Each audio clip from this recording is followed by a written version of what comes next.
BRS के कारगुजार सदर KTR ने बीजेपी और कांग्रेस पर बीसी तहफुजात के नाम पर बीसी तबके को धोखा देने का इल्जाम आयद किया है। भारत राष्ट्रीय समिति के कारगुजार सदर व सिलसिला एमएलए केटीआर ने एक मरतबा फिर कांग्रेस और बीजेपी पर नुक्ताचीनी की और कहा कि कल कांग्रेस और बीजेपी दोनों ने पसमानदा तबकात को धोखा दिया है। उन्होंने कहा कि हफ्ते को पसमानदा तबकात की तंजीमों की जानिब से तेलंगाना बंद का ऐलान किया गया था और भारत राष्ट्रीय समिति ने तेलंगाना बंद की हिमायत की। कांग्रेस और बीजेपी ने भी बंद की हिमायत करते हुए धरना मुनज़्ज़म किया। उन्होंने कहा कि अगर सभी बंद की हिमायत कर रहे हैं तो फिर बीसी बिल क्यों पास नहीं हो रहा है। केटीआर ने सवाल किया है कि अगर आज बीजेपी के 8 और कांग्रेस के 8 अरकान पार्लियामेंट मुस्तफ़ी हो जाते हैं तो क्या ये बिल पास नहीं किया जाएगा। उन्होंने कहा कि पार्लियामेंट में कोई बात नहीं की जा रही है। पसमानदा तबकात के तहफ़्फ़ुज़ात में इजाफा करने के लिए कोई इक़दाम नहीं किए जा रहे हैं, सिर्फ सड़कों पर ड्रामे करते हुए धोखाधड़ी की जा रही है। బీసీలకు మోసం చేసిరు. నేను నాకు గమ్మత్ అనిపించింది నిన్న చూస్తే. నిన్న బీసీ బంద్ అని చెప్పారు, మేము కూడా మద్దతు చెప్పినాం. కాంగ్రెస్ వాడు బీజేపీ వాడు ఇద్దరు పోయి రోడ్డు మీద ధర్నా ఎత్తురు. మరి ఎట్లుందంటే సామెత ఇది నాకు గమ్మత్ అనిపించింది.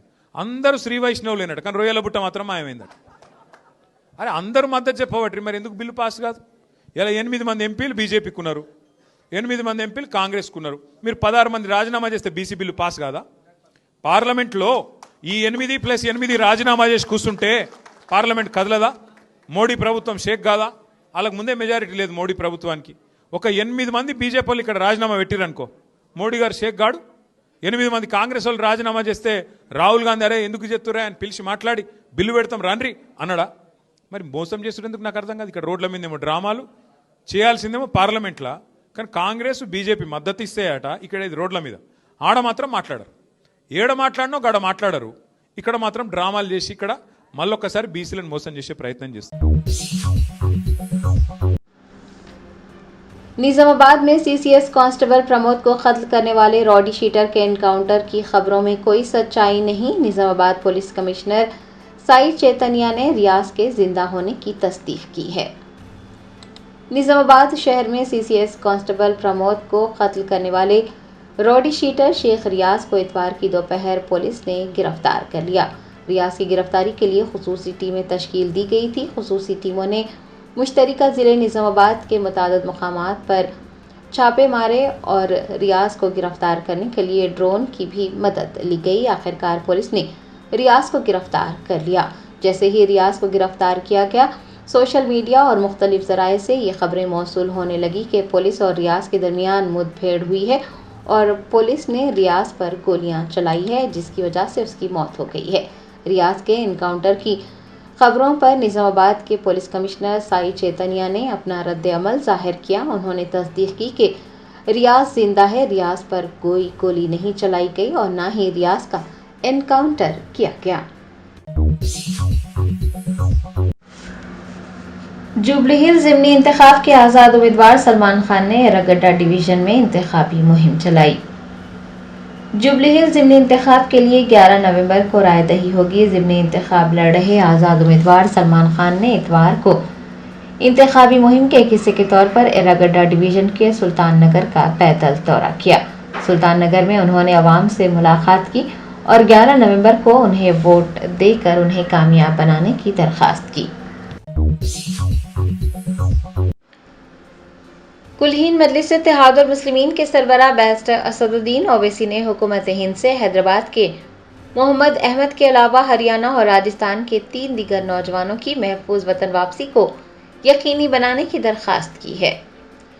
बैरिस्टर असदुद्दीन ओवैसी सदर कुलहीन मजलिस इत्तेहादुल मुस्लिमीन ने इंकशाफ किया कि हैदराबाद के मोहम्मद अहमद के अलावा हरियाणा और राजस्थान के 3 दीगर नौजवान अनूप कुमार, मनोज कुमार और समियत कुमार यूक्रेन जंग के दौरान रूसी महाज पर जंगी सरगर्मियों में ज़बरदस्ती शामिल किए गए हैं। उन्होंने हुकूमत हिंद से अपील की है कि वो तमाम नौजवानों की महफूज वतन वापसी को यकीनी बनाए। बैरिस्टर ओवैसी ने बाबा ब्लॉक समेत उन तमाम अनासिर के खिलाफ सख्त कार्रवाई करने का मुतालबा किया है जो गरीब नौजवानों को इस तरह के खतरनाक जाल में फंसा रहे हैं और मुलाजिमतों की फराहमी के नाम पर उन्हें जंगज़दा इलाकों में भेजकर उन्हें जंगी सरगर्मियों में ज़बरदस्ती शामिल कर रहे हैं। आज से 2 दिन पहले हैदराबाद की एक फैमिली है और हैदराबाद का बच्चा है जो मदार साहब मख्ते में रहते, हैदराबाद में एक कॉलोनी है, उस बच्चे का नाम मोहम्मद अहमद है।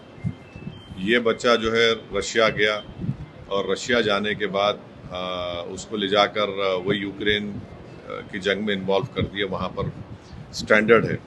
तो उनकी फैमिली आई थी और फ़ौरन सेक्रेटरी साहब के ऑफिस को कांटेक्ट किया, उनको ईमेल किया। तो उन्होंने ईमेल में जवाब दिया कि वो लोग मोहम्मद अहमद वहाँ पर फंसा हुआ है, वो लोग कोशिश कर रहे हैं उसको निकाल के वापस भिजाने की। फिर बाद में आज फिर वो फैमिली आई तो मालूम हुआ कि मोहम्मद अहमद के साथ अनूप कुमार, मनोज कुमार और सुमित कुमार, ये 3 और लड़के, ये 3 में से 2 हरियाणा के, राजस्थान के हैं। तो ये सब 4 लड़के वहाँ पर वॉर फ्रंट में इनको धोखे से कॉन्ट्रैक्ट साइन कराकर खारविस्का रीजन में जो वहाँ पर है, वहाँ पर लोग फंसे हुए हैं और व्हाट्सएप के ज़रिए जब कभी सिग्नल आता वो वीडियो बनाकर हेल्प के लिए अपील कर रहे। तो मैं भारत सरकार से, ख़ास तौर से हमारे फॉरेन मिनिस्टर जनाब जयशंकर साहब से और फॉरेन सेक्रेटरी से और इंडियन एम्बेसी रशिया में जो है, उनसे ये अपील करूँगा कि ह्यूमैनिटेरियन ग्राउंड्स पर ये चारों बच्चों को जो हमारे वहाँ पर स्टैंडर्ड है, इनको धोखा देकर फंसाया गया, अनफॉर्चुनेटली तो उनको वापस लाने के लिए पूरी कोशिश करें। उनके पेरेंट्स और फैमिलीज बहुत परेशान हैं। काफ़ी सारा केसेस ऐसा दिखा है सर। तो नहीं, देखिए, बार बार गवर्नमेंट भी बोल रही है कि मत जाइए रशिया को, और गैर ज़रूरी हम लोग रशिया को जा रहे हैं और फिर वहाँ पर जाकर वहाँ पर एक ग्रुप है जो इनको कॉन्ट्रैक्ट साइन करा के झूठे वादे करता है, इतने पैसे देंगे वो देंगे, और ले जाकर सीधा उनको ना, कभी ज़िंदगी में वो लोग बंदूक पकड़ना छोड़िए, बंदूक देखे भी नहीं होंगे, और ले जाकर उनको वहाँ छोड़ दे रहे। अब उसमें से ये अहमद का तो एक पैर फ्रैक्चर भी हो गया। तो और ये लोग अनूप कुमार, मनोज कुमार, सुमित कुमार बहुत परेशान हैं। तो आप उनके वीडियो में सुन रहे कि वहाँ पर फायरिंग की आवाज़ आ रही। तो ये एक बहुत मुश्किल हो गया इन लोगों के लिए। खैर, हम उम्मीद करते हैं कि गवर्नमेंट ऑफ इंडिया, भारत सरकार इस पर तवज्जो लेके इन लोगों को सेफली वापस अपने इंडिया को और उनकी फैमिली तक पहुंचाएगी। सर, हैदराबाद और तेलंगाना में सारे यूथ और स्टूडेंट्स फॉरेन कंट्री जा रहे थे, ऐसी सिचुएशन हो रहे थे, उनके लिए क्या बोलना चाह रहे थे? नहीं, रशिया अगर आप पढ़ने जा रहे ठीक है, मैं रशिया जाके एक दुबई में एक बैठा हुआ है बाबा व्लॉग्स बोल के, सबसे बड़ा क्रिमिनल उन्हें है, और वो लोग ऐसे मासूम बच्चों को जो गरीब है, बेरोज़गार है, जिनके कर्जे हैं, घर की जिम्मेदारियां हैं, ऐसे लोगों को लोग ट्रैप करके ले जाकर वहाँ पर छोड़ दे रहे और वहाँ पर लोग फंसा रहे। तो हम उम्मीद करते हैं कि गवर्नमेंट ऑफ इंडिया ये बाबा व्लॉग्स जो दुबई में बैठा हुआ है और जितने से जो फ्रॉड काम कर रहे हैं उनको इमीडिएटली अरेस्ट करेंगे, एप्रीहेंड करेंगे। कुलहीन मजलिस इत्तेहादुल मुस्लिमीन के याकुतपुरा एमएलए जाफर हुसैन मिराज ने कुरमागोड़ा डिवीजन में NP2 पाइपलाइन के कामों का मुआयना किया। तफसीलात के मुताबिक कुरमागोड़ा डिवीजन के जवाहिर नगर में एक खाना मस्जिद के करीब नकासियाब के लिए NP2 पाइपलाइन के काम जारी हैं। AIMIM एमएलए जाफर हुसैन मिराज ने 24,70,000 रुपये की लागत से जारी NP2 पाइपलाइन के कामों का मुआयना किया और मकीनों को राहत पहुंचाने के लिए कामों को जल्द अज जल्द मुकम्मल करने की हिदायत भी दी। मुकामी लोगों ने एमएलए को CC रोड व दीगर मसाइल से भी वाकिफ करवाया। एमएलए जाफर हुसैन मिराज ने CC रोड के काम जल्द अज जल्द शुरू करने और उनके दीगर मसाइल हल करने की यकीन दहानी करवाई। उनके हमरा MLC मिर्ज़ा रियाजुल हसन आफंदी, नुमाइंदा कॉरपोरेटर शफात वो दीगर भी मौजूद थे। कॉन्स्टिट्यूंसी कुरमागोड़ा डिवीजन जवाहरपुरा एक खाना मस्जिद कने एक NP2 पाइपलाइन का काम चल रहा है, जिसमें नकीब मिल्लत बैरिस्टर असदुद्दीन अवैसी साहब के ख़ास इंस्ट्रक्शन पे मैं और रियाजुल हसन अफंदी MLC साहब और जनाब शफात साहब, नुमाइंदा कॉरपोरेटर कुरमागोड़ा, हम लोग यहाँ आके न सिर्फ इंस्पेक्शन किया है, मायने के साथ साथ हमने एरिया के महल्ले के लोगों को बुलाकर उनका मशवरा भी लिए हैं, ताकि ये एक ज़माने से एक प्रॉब्लम था जो NP2 पाइपलाइन चल रही है काम, जिसकी लागत 24,70,000 रुपये है। इंशाअल्लाह ताला बहुत जल्द तकमील होंगी। और कुछ लोगों को सीवरेज के कनेक्शन क्या था, उनके लिए भी मैं मुकामी कॉरपोरेटर साहब को कहा हूँ कि जितना हो सके उनका कनेक्शन करवा दीजिए, इंशाअल्लाह ताला वो भी हो जाएगा। उसके अलावा जितना भी कुरमागुड़ा डिवीज़न के अंदर तरक्याती काम है, अल्लाह के फजल करम से नकीब मिलत और हबीब मिलत की ख़ास निगरानी के अंदर याकूतपुर असम्बली कॉन्स्टिट्यूंसी में काम हो रहे हैं। इंशाअल्लाह आइंदा भी होंगे। मैं अहलियान मोहल्ला जवाहर नगर का तहे दिल से शुक्रिया अदा करना चाहता हूँ। इन लोग के कोऑपरेशन से एक ज़माने से यहाँ पर पानी जमा होता था, मगर बस्ती वालों के सपोर्ट से हमने यहाँ पर पुराने शहर के इलाके चंद्रान गुट्टा में नशे में धुत ऑटो ड्राइवर ने पुलिस की मुहिम के दौरान हंगामा बर्पा किया। पुलिस ने ड्राइवर के खिलाफ मुकदमा दर्ज कर ऑटो जब्त कर लिया। जराये ने बताया कि चंद्रान गुट्टा इलाके में पुलिस की जानिब से ड्रंक एंड ड्राइव मुहिम चलाई जा रही थी कि इस दौरान नशे में धुत एक ऑटो ड्राइवर ने हंगामा बर्पा कर दिया। वहां मौजूद लोगों के मुताबिक ऑटो ड्राइवर बहुत ज्यादा नशे में था। उसने ड्यूटी पर मौजूद पुलिस एहलकारों के साथ झगड़ा किया और शोर मचाने लगा। पुलिस ने जल्द ही सूरत हाल पर काबू पा लिया। ऑटो को जब्त करते हुए ड्राइवर के खिलाफ मुकदमा दर्ज कर लिया। साबिक वजीर के ईश्वर, हज कमेटी के साबिक सदर नशीन मोहम्मद मसीउल्लाह खान व दीगर ने टोली चौकी और शेख पेट की गलियों में मगनती सुनीता गोपीनाथ के लिए पुरजोर इंतखाबी मुहिम चलाई। जुबली हिल्स ज़िमनी इंतखाब के पेश नज़र भारत राष्ट्रीय समिति की जानिब से पुरजोर इंतखाबी मुहिम चलाई जा रही है। इतवार की सुबह टोली चौकी और शेख पेट की गलियों में मगनती सुनीता गोपीनाथ की तायद करते हुए इंतखाबी मुहिम चलाई गई। साबिक वजीर के ईश्वर, हज कमेटी के साबिक सदर नशीन मोहम्मद मसीउल्लाह खान, डिवीज़न सुदूर प्रदीप और श्रीनिवास समेत दीगर ने अवाम से मुलाकात की। बीआरएस की उम्मीदवार मगनती सुनीता गोपीनाथ को वोट देकर कामयाब बनाने की दरखास्त की।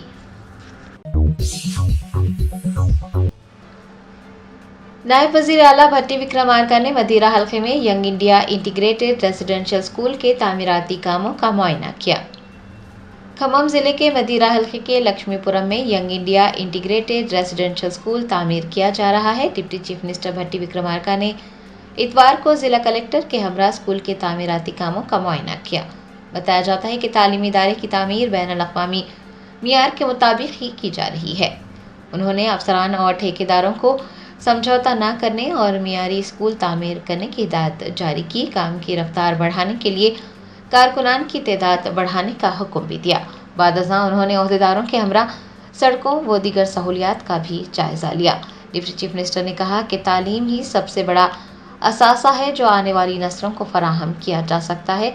तेलंगाना की अवामी हुकूमत तेलंगाना के बच्चों को आलमी मियार की तालीम फराहम करने के मकसद के साथ काम कर रही है। AIMIM नारायण नगर कॉरपोरेटर मोहम्मद नसीरुद्दीन ने सालार जंग कॉलोनी में वाक़ हिंदू कब्रिस्तान में साफ सफाई के कामों का मुआयना किया। Barrister Asaduddin Owaisi, president AIMIM और कौसम मोहिउद्दीन MLA कारवान की हिदायत पर नारायण नगर कॉरपोरेटर मोहम्मद नसीरुद्दीन ने सालार जंग कॉलोनी के हिंदू कब्रिस्तान का दौरा किया। दिवाली त्यौहार के पेश नज़र GHMC के अमले ने कॉरपोरेटर की निगरानी में सफाई मुहिम चलाई। JCB के जरिए मलबा हटाया गया। कब्रिस्तान के इर्द गिर्द की जंगली झाड़ियाँ साफ की गई और बाउंड्री वॉल्स की आहक पाशी की गई। आरजी LED लाइट्स भी नस्ब की गई है। कॉरपोरेटर मोहम्मद नसीरुद्दीन के मुताबिक कब्रिस्तान के लिए हाल ही में एक नया बोरवेल भी फराहम किया गया है। BRS के कारगुजार सदर KTR की मौजूदगी में साबिक MPP, साबिक सरपंच व कई दीगर कायदीन भारत राष्ट्रीय समिति में शामिल हो गए। जुबली हिल्स के ज़िमनी इंतखाब से कबल भारत राष्ट्रीय समिति को एक मरतबा फिर तक़वियत मिली है। कई कायदीन भारत राष्ट्रीय समिति में शामिल हो गए हैं।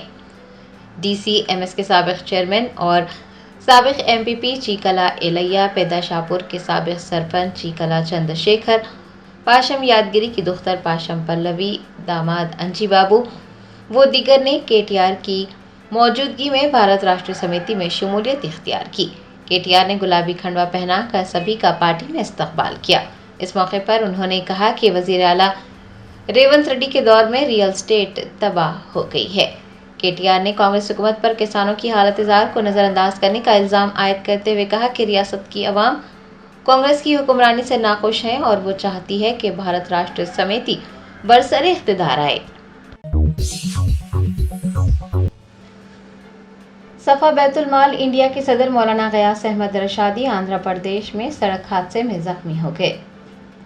ज़राए ने बताया कि मौलाना गयास अहमद रशादी सदर सफा बैतुल माल इंडिया और रुकन all India Muslim personal law board एक कार हादसे में जख्मी हो गए। उनकी सेहत अब बेहतर बताई गई है।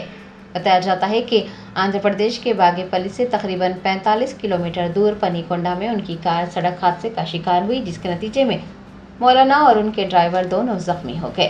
दोनों को करीबी अस्पताल मुंतकिल किया गया, जहां इलाज के बाद उनकी हालत बेहतर बताई गई है। डॉक्टरों के मशवरों के मुताबिक अनंतपुर के एक खानगी अस्पताल में उनका इलाज जारी है। मौलाना ने एक वीडियो में उनकी सेहत के लिए दुआ की गुजारिश की है। आरएसएस के सरबराह मोहन भागवत ने किताब की रस्म इजराई तकरीब में कहा कि कदीम हिंदुस्तानियों ने दुनिया भर में सकाफत और साइंसी इल्म को फैलाने में अहम किरदार अदा किया है। रियासत महाराष्ट्र के मुंबई में आर्या युग विषय कोश इंसाइक्लोपीडिया की रस्म इजराई तकरीब मुनक्किद हुई। आरएसएस के सरबराह मोहन भागवत ने रस्म इजराई तकरीब में शिरकत की। उन्होंने इस बात पर रोशनी डाली कि कदीम हिंदुस्तानियों ने दुनिया भर में सकाफत और साइंसी इल्म को फैलाने में अहम किरदार अदा किया। उन्होंने कभी भी ज़बरदस्ती नहीं की और न ही मजहबी तब्दीलियों का सहारा लिया। मोहन भागवत ने कहा कि हिंदुस्तानी आबा व अजदाद ने मैक्सिको से साइबेरिया तक तमाम बर्रे आज़मों का सफ़र किया, जिसमें साइंस, रूहानियत और अखलाकी ज़िंदगी की तालीमात फैलाई गई। उनका कहना था कि ये सफ़र खैर सगाली इल्म के इश्तराक के लिए थे और तसल्लुत के बजाय आबा व अजदाद ने इत्तेहाद का पैगाम दिया था। उन्होंने हिंदुस्तान में हुकूमत करने वाले गैर मुल्की हमलावरों को भी तनकीद का निशाना बनाते हुए कहा कि हिंदुस्तान को लूटने वाले हमलावरों ने हिंदुस्तानियों के जहनों को भी तब्दील किया, जिसकी वजह से वो अपनी तहजीबी ताकत और सखाफत भूल गए। वो बेकार ही होगा, क्योंकि हम लोग भी पढ़े हैं, हम इंडियन नॉलेज सिस्टम में नहीं पढ़े हैं, हम MKS में मैकॉले नॉलेज सिस्टम में पढ़े हैं। तो हमको भी जो हमारा मूल बना है, ज्ञान साधना के लिए एक बुनियाद बनी है बुद्धि की, वो उसी प्रकार बनी है। कहते हैं कि हम लोग कॉलोनाइज हो गए। शरीर से तो हम भारतीय है, पूर्वजों से तो हम भारतीय है, लेकिन मन और बुद्धि से, चित्त से हम लोग विदेशी बने। सब लोग बने क्योंकि सब उसमें से निकले हैं। अब कोई कम बना, कोई ज्यादा बना, इतना फर्क है। लेकिन उस विदेशी प्रभाव से पूर्णतः विमुक्त होना पड़ेगा, तब हम अपने ज्ञान परंपरा को प्राप्त कर सकेंगे, उसका महत्व जान सकेंगे और इस बीच के कालावधि में लड़खड़ाते हुए क्यों न हो, थोड़ी बहुत अगर प्रगति बाकी दुनिया ने की है, तो उनके इस प्रगति के रहस्य को भी समझकर उसका भी मूल्यांकन कर सकेंगे। जो अच्छा है वो स्वीकार कर सकेंगे, जो बिना काम का है उसको छोड़ सकेंगे।